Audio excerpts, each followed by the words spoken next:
I'm joined by former Toronto FC captain Steven Caldwell. TFC making a change at head coach during the off-season with Robin Fraser coming in to replace John Herdman. But there hasn't been as much change with the squad, and they still have the two Italian players, the designated players who are on so much money, Federico Bernardeschi and Lorenzo Insigne. Now, much of the talk in the off-season has been about whether those players would start the season with Toronto FC. And at times, it seemed as if Lorenzo Insigne would leave.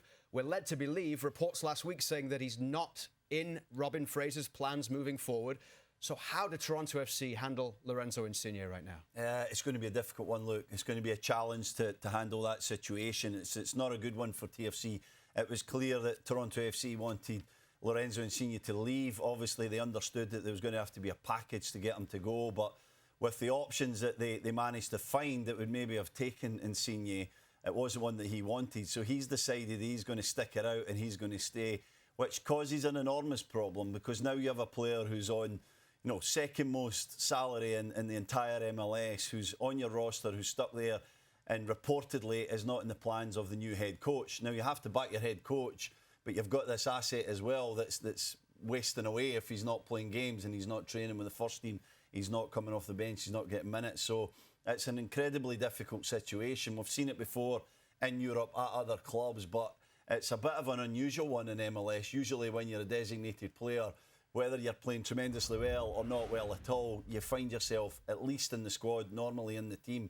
This will be a difficult one, and I think this might be a one where someone's resolve will break first. Will it be Insigne or will it be TFC? So we're going to have to keep a keen eye on this saga, let's call it, that's going on in Toronto. Of course, Insigne and Bernardeschi are pieces that are involved in the attacking setup of this team.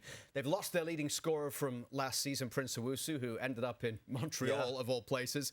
They've replaced him with Ola Brynhildsen and also Canadian Theo Corbeanu coming in. Are they better in attack right now with the additions they've made?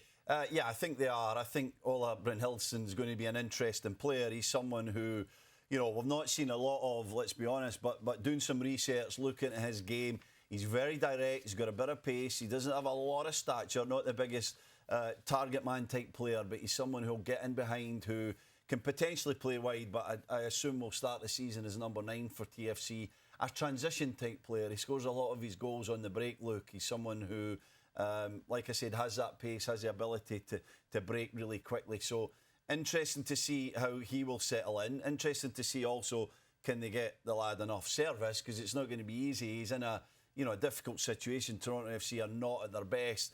Corbeanu, it seems, will replace Insigne. So I want to see what kind of formation they're going to pick in that regard to try and get the best out of these attacking players. I know a lot of times TFC have went with the 3 at the back to protect defensive players, but for me, it's now about trying to show some attacking flair and getting Corbeanu, getting Bernardeschi, Brynhildsen in positions where they can be effective and getting the ball to them as quickly as possible. What Toronto FC fans really want to know is, and there will probably be more additions or more squad changes coming up for Toronto FC, are they better than last year?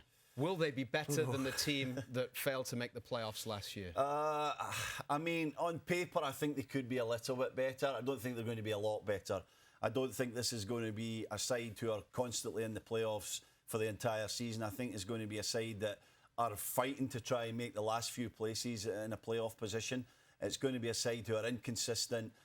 You look at areas of the squad and you see some big gaps. For me, they're missing at least a centre-back. They're badly missing a box-to-box type midfielder and a holding midfielder. So they're light in areas of the field. And I think for me, a lot of it will come down to mentality. Look, can they change that mentality? We've heard a lot about rebuild at TFC.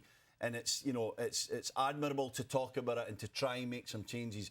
But to see that effect on the field is more difficult. So, the early part of the season is going to be vital. Can they get enough momentum and enough good results that new culture and that new ethos that the club keeps talking about starts to build? Otherwise, I think a lot of these heads will drop again and it could be another extremely difficult season. You mentioned Theo Corbeanu, who returns to Toronto having played in Europe and probably has one eye on trying to make it into Jesse Marsch's squad for the World Cup with this move back to North America. There are a couple of other players, Jonathan Osorio, the Toronto FC captain, Richie Larrera as well, who will want to be pushing not only for a place in the squad but for the 11 as well. How important is this year for them? big, and they've got to be leaders. You know, Osorio's the captain, and Larea is now, you know, one of the leadership group of that squad. So they have to stand up, they have to be counted. It's an enormous year for them at club level, but also in the lead up to a home World Cup where, like you said, they want to be pushing Jesse Marsch as close as possible to make a starting 11. So I'm expecting them to show some character, to show some pride in the fact that they're at their hometown club and that it's a difficult time. And these guys have to be the top players every single week. They have to, you know, keep the squad going. They can't afford to let their own heads drop. They've got to be consistent. They've got to be positive as well. That's a difficult thing when you're playing in a tough situation, you're losing games.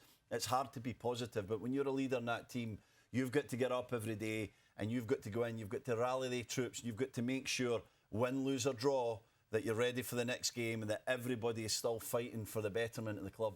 Toronto FC finished 11th in the East last year, 2 places outside the playoffs, which was the top 9. I need a number from you, Stevie. Where do they finish in the East this season? A number, I'll say they finish about 11th or 12th in the East. OK, so pretty much same again. Toronto FC getting set to kick off the MLS season in DC on Saturday.